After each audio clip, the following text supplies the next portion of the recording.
Hello students, कैसे हैं। आशा करते हैं आप बिल्कुल ठीक होंगे और आपका एग्ज़ाम करीब आ रहा है और उसकी तैयारी भी आप लगातार करते रहिए। हम आपको एक या दो डेरिवेशन रोज आपको बताएंगे। इम्पोर्टेंट टॉप 20 सीरीज चल रही है, उसमें आपका ये पांचवा डेरिवेशन हम आपको बता रहे हैं और जल्द से जल्द हम इसको समाप्त करेंगे 30 तारीख से पहले पहले।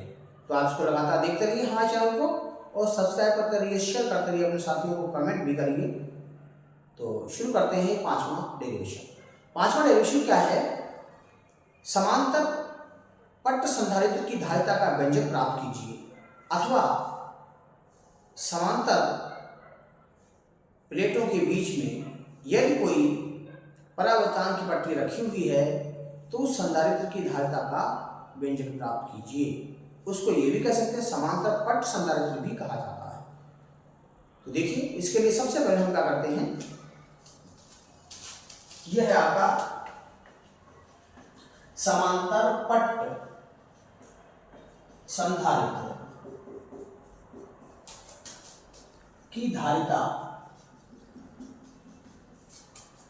का सूत्र कैसे स्थापित करेंगे। देखो, यह आपका एक संधारित्र है, बना दे रहे हैं हम आपके लिए,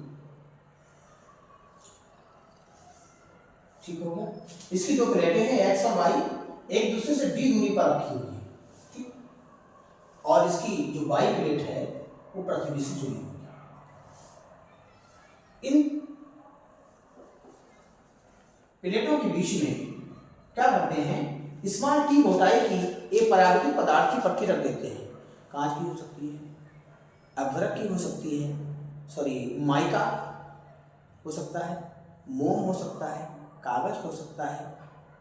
परावर्तित पदार्थ की हम यहाँ पर पट्टी रख देते हैं। ये हमने इनके बीच में ये स्मॉल टी मोटाई की एक पट्टी रख दी।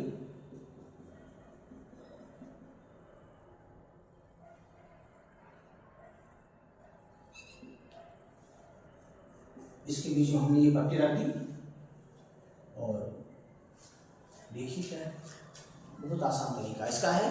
आसान तरीका क्या है, सबसे पहले भाषा समझिए इसकी। माना एक्स और वाई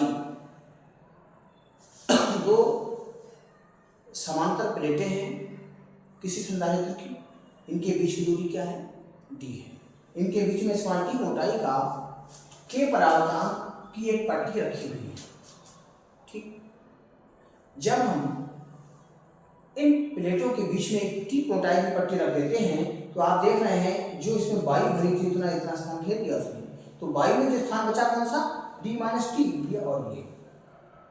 हम क्या करेंगे, परावर्तित पट्टी में और क्या करेंगे, वायु में इनकी दूरी ज्ञात करके वैद्युत क्षेत्र की तीव्रता ज्ञात कर लेते हैं। तो देखिए कैसे करेंगे। धन्यवाद। यदि संधारित्र की प्लेटों का क्षेत्रफल कैपिटल ए है तो वायु में वैद्युत क्षेत्र की तीव्रता, ठीक है, E0 कह सकते हैं, क्या होती है, V/T। इन प्लेटों की जो बीच की दूरी है V/LV कह सकते हैं आप, ठीक है। तो यहां से देखिए इनके जो बीच की दूरी है वो आपकी डी हो गई और इसको हम क्या कर सकते हैं, ये सिग्मा अपान एप्सिलॉन 0 होता है। अब सिग्मा की वैल्यू क्या ले सकते हैं हम, Q अपान ए, यानी सिग्मा से ये, ठीक है। ये तो वायु में हो गए। अब हम क्या करेंगे, देखिए ध्यान से, परावैद्युत पट्टी, परावैद्युत पट्टी में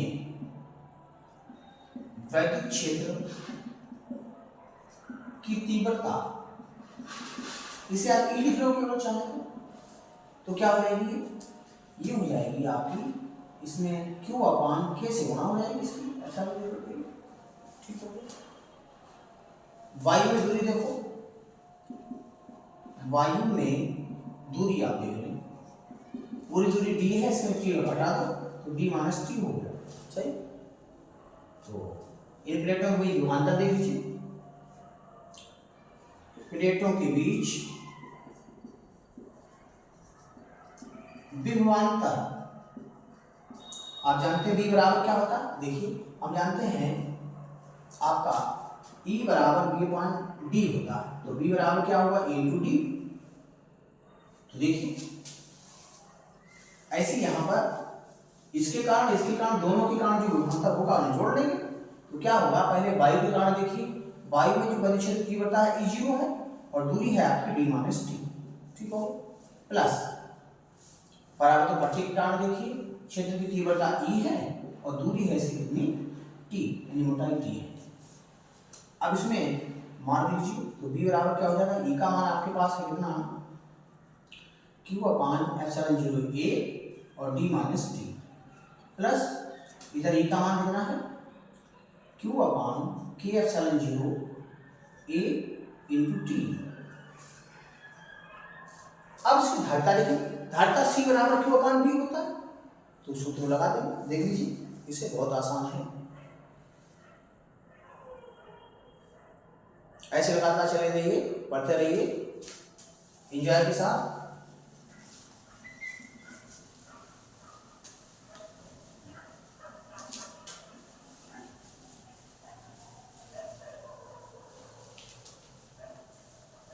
संधारित्र की धारिता, संधारित्र की धारिता आपका C बराबर हो जाएगा क्या, Q अपान V। Q V का मान आपके पास है Q अपान एप्सिलॉन 0 a और d minus T, plus Q upon K epsilon 0 a और इंटू टी। अब आप देखिए यहाँ पर Q upon epsilon 0 a common है, तो कॉमन ले लीजिए, तो Q upon epsilon 0 a common हो गया, इधर क्या बचेगा, इधर बचेगा d माइनस टी और प्लस का t बटे k, ये आपका बचा। ठीक, Q से Q कट जाएगा, ये ऊपर पहुंच जाएगा, तो C बराबर हो गया एप्सिलॉन 0 a अपॉन में d माइनस टी और प्लस t अपॉन k, इस तरह से आ जाएगा। इसको हम आगे और भी बढ़ा सकते हैं, कैसे, अगर मान लीजिए क्या है इसमें T1 T2 T3 मोटाई की बहुत सारी क्या है पट्टियां हैं और उनके जो परावर्तांक है K1 K2 K3 इस तरह से हैं, तो इसको हम आगे बढ़ा सकते हैं। कैसे बढ़ा सकते हैं, देखो इतना देख लीजिए, यहाँ तक आ गया, तो हमने क्या बताया कि यहाँ पर अगर जो है इनके बीच में T1 T2 T3 की जो मोटाई की पट्टियां रखी हैं छोटी छोटी, तो क्या करेंगे, इस T की जगह पे क्या आ जाएगा, T1 plus T2 plus T3 से आ जाएगा, इधर क्या हो जाएगा T1 अपान K1 प्लस T2 अपान K2, क्योंकि परावर्तांक सबके अलग अलग होंगे, तो आप इसको ऐसे लिख सकते हो, देखिए ये अलग से पूछ लेते हैं, यदि प्लेटों के बीच T1, T2, T3 मोटाई की पट्टियां रखी हैं जिनके परावर्तांक K1, K2, K3 हैं, तो धारिता क्या हो जाएगी, एप्सिलॉन 0 a अपान में d minus T1 plus T2 plus T3 plus T1 अपान K1 प्लस T2 अपान K2 T3 अपान K3 इस तरह से आप कर सकते हैं। अगर n प्लेट्स हैं तो क्या करेंगे, ये n आ जाएगी सारी इसमें Tn तक। तो शायद ये समझ गए होंगे आप, और अच्छी तरह से इसको तैयार कर लीजिए, क्योंकि पेपर में कोई भी चीज़ घुमा के कभी पूछी जा सकती है। Thank you.